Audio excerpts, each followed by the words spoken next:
오늘 우리에게 주시는 하나님 말씀은 창세기 44장 1절부터 17절입니다. 요셉이 그의 집 청지기에게 명하여 이르되 양식을 각자의 자루에 운반할 수 있을 만큼 채우고 각자의 돈을 그 자루에 넣고 또 네 잔 곧 은잔을 그 청년의 자루 아귀에 넣고 그 양식값 돈도 함께 넣으라 하매 그가 요셉의 명령대로 하고 아침이 밝을 때에 사람들과 그들의 나귀들을 보내니라. 그들이 성읍에서 나가 멀리 가기 전에 요셉이 청지기에게 이르되 일어나 그 사람들의 뒤를 따라가서 그들에게 이르기를 너희가 어찌하여 선을 악으로 갚느냐. 이것은 내 주인이 가지고 마시며 늘 점치는 데에 쓰는 것이 아니냐. 너희가 이같이 하니 악하도다 하라. 청지기가 그들에게 따라가서 그대로 말하니 그들이 그에게 대답하되 내 주여 어찌 이렇게 말씀하시나이까. 당신의 종들이 이런 일은 결단코 아니하나이다. 우리 자루에 있던 돈도 우리가 가나안 땅에서부터 당신에게로 가져왔거늘 우리가 어찌 당신의 주인의 집에서 은금을 도둑질하리이까. 당신의 종들 중 누구에게서 발견되든지 그는 죽을 것이요 우리는 내 주의 종들이 되리이다. 그가 이르되 그러면 너희의 말과 같이 하리라. 그것이 누구에게서든지 발견되면 그는 내게 종이 될 것이요 너희는 죄가 없으리라. 그들이 각각 급히 자루를 땅에 내려놓고 자루를 각기 푸니 그가 나이 많은 자에게서부터 시작하여 나이 적은 자에게까지 조사하매 그 잔이 베냐민의 자루에서 발견된지라. 그들이 옷을 찢고 각기 짐을 나귀에 싣고 성으로 돌아가니라. 유다와 그의 형제들이 요셉의 집에 이르니 요셉이 아직 그곳에 있는지라. 그의 앞에서 땅에 엎드리니 요셉이 그들에게 이르되 너희가 어찌하여 이런 일을 행하였느냐. 나 같은 사람이 점을 잘 치는 줄을 너희는 알지 못하였느냐. 유다가 말하되 우리가 내 주께 무슨 말을 하오리이까. 무슨 설명을 하오리이까. 우리가 어떻게 우리의 정직함을 나타내리이까. 하나님이 종들의 죄악을 찾아내셨으니 우리와 이 잔이 발견된 자가 다 내 주의 노예가 되겠나이다. 요셉이 이르되 내가 결코 그리하지 아니하리라. 잔이 그 손에서 발견된 자만 내 종이 되고 너희는 평안히 너희 아버지께로 도로 올라갈 것이니라. 아멘. 우리는 지금 며칠째 오랜만에 만난 요셉과 형들의 이야기를 보고 있습니다. 형들을 오랜만에 만난 요셉은 계속해서 형들을 시험하고 있습니다. 우리가 알아야 할 것은 이 시험들이 요셉의 개인적인 원한에 의한 것이 아니라는 것입니다.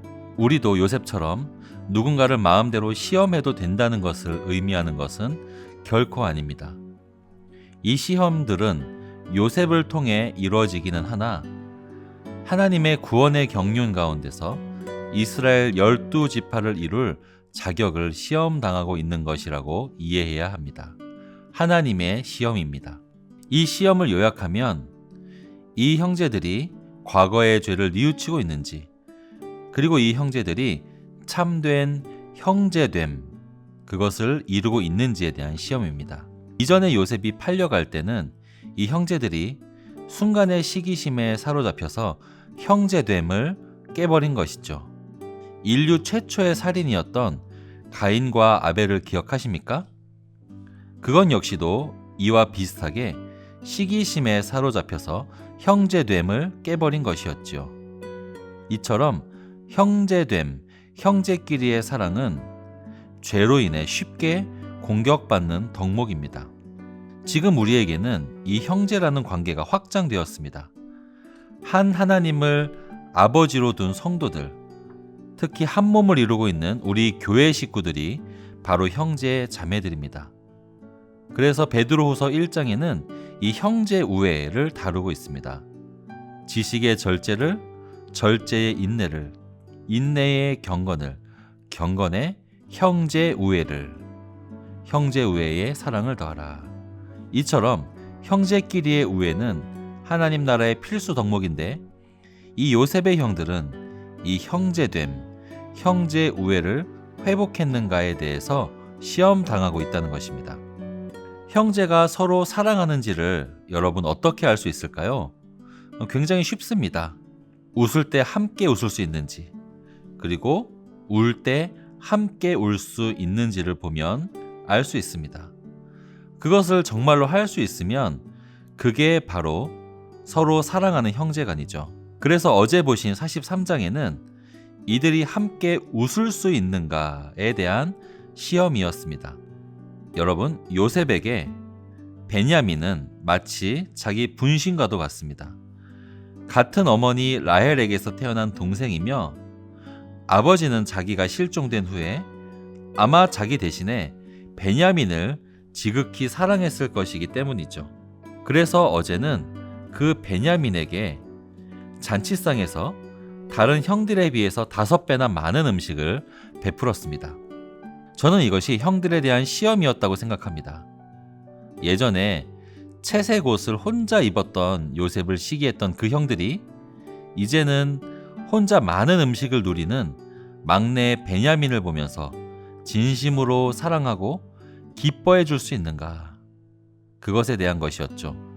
우리가 보통 주변인들이 참 잘 될 때 겉으로 축하는 해주지만 진짜 사랑하는 사이가 아니고서는 마음속 깊은 곳에서 시기가 일어나는 것이 인간의 본성입니다.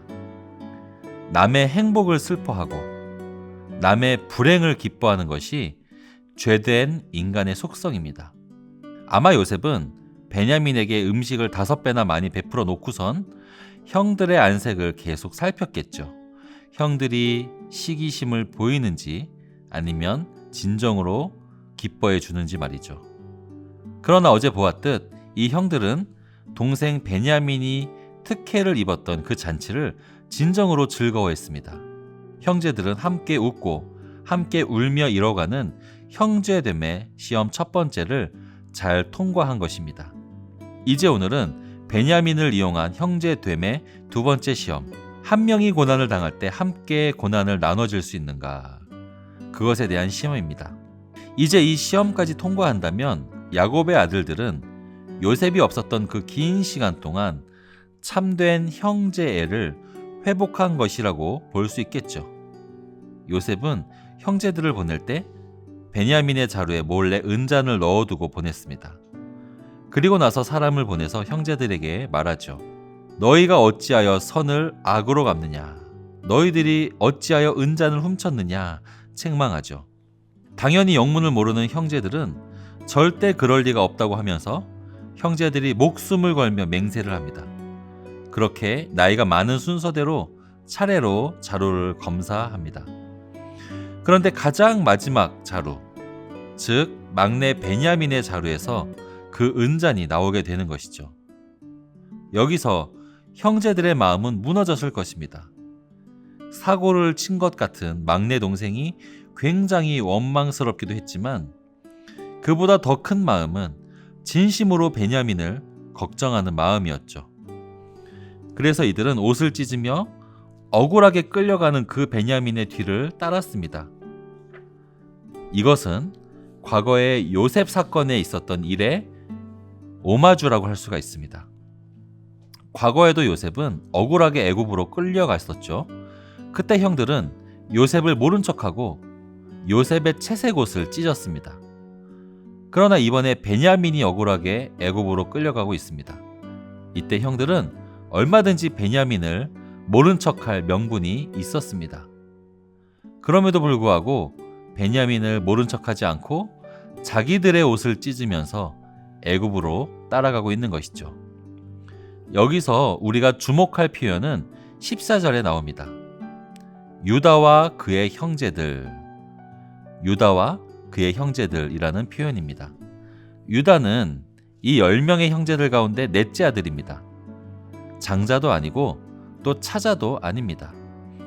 그러나 유다는 예전부터 계속해서 이 형제들 가운데 리더의 역할을 감당하고 있습니다. 그리고 요셉 앞에 선 형제들을 대표해서 유다가 또 말을 하고 있지요. 16절이 유다의 말인데요. 우선 이 일에 대해서 억울하다고 변명하지 않습니다. 오히려 하나님이 종들의 죄악을 찾아내셨다 라고 말을 하죠. 이 말은 비단 이 은잔 사건뿐 아니라 과거에 자기들이 동생을 팔아넘긴 그 숨겨진 죄를 통칭하는 말입니다. 그러면서 요셉에게 일종의 딜을 하고 있습니다. 분명히 자기가 아까 전에는 그 잔이 발견된 사람을 죽이고 나머지는 종으로 삼으로 좋다고 했는데, 지금은 베냐민을 지키기 위해서 그의 죄, 베냐민의 죄를 형제들이 나누어 감당하기를 청하고 있습니다. 베냐민 혼자만을 남겨두지 않고 오히려 그의 생명을 구하기 위해서 나머지 모든 형제들의 삶을 걸고 있는 것입니다. 낯선 땅에서 종으로 산다는 것은 언제 죽을지 모르는 위험천만한 그런 처지가 되는 것입니다. 과거에 자기 동생 요셉을 그 처지로 내몰았던 것을 반성하며 이번에는 베냐민만큼은 지키기 위해 스스로 종이 되기를 자처하고 있는 것입니다. 여러분, 유다를 중심으로 한 이 형제들의 행동, 동생의 죄를 대신 짊어지겠다고 하는 이 선택, 그것은 훗날 유다의 후손으로 오실 예수 그리스도를 연상하게 합니다.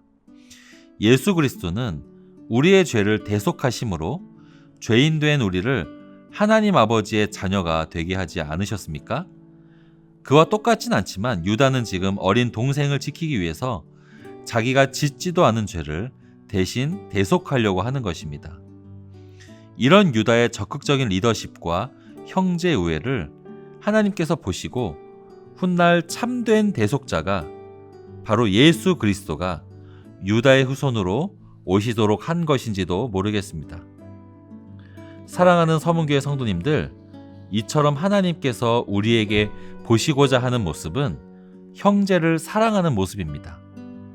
우리에게 누가 형제입니까? 하나님을 같은 아버지로 둔 자녀들, 즉 같은 교회 교우들입니다. 우리 가운데에는 살다 보면 누가 잘 될 때가 있고 또 누구는 힘든 시기를 지날 때도 있습니다. 마음에 드는 사람도 있고 들지 않은 사람도 있습니다. 성향이 맞는 사람도 있고 성향이 달라 힘든 사람도 물론 있습니다. 우리가 만약에 그리스도로 인해 거듭나지 않았다면 우리는 이런 관계 속에서 세상 사람들과 똑같을 것입니다. 옆 사람이 힘들 때 내 일이 아니라고 여길 것이고, 또 누가 잘 될 때 그의 잘됨을 보고 배아파할 것입니다. 그러나 우리는 그런 공동체가 아닙니다. 우리 예수님은 자기의 목숨을 우리의 대속물로 주심으로 우리 모두를 참된 형제가 되도록 묶으셨습니다. 우리가 하나님께 보여드려야 하는 것은 참된 형제 우애이지 않겠습니까? 옆의 교우가 잘 될 때 진심 어린 말로 축복해 주십시오. 마음을 다해 기뻐해 주십시오. 그리고 누군가 힘들어할 때 그 일을 내 일처럼 여기십시오. 그렇게 할 때 하나님께서 유다에게 해주셨던 것처럼 우리에게도 하나님의 큰 일에 동참하도록 허락하실 것입니다. 오늘도 두 가지 제목으로 기도를 하겠습니다. 첫 번째, 내 안에 교회 식구들을 참으로 사랑하는 마음이 가득할 수 있도록 기도합시다. 두 번째, 우리 교회가 늘 예수 그리스도의 재림을 바라보는 소망의 공동체가 되게 하여 주옵소서.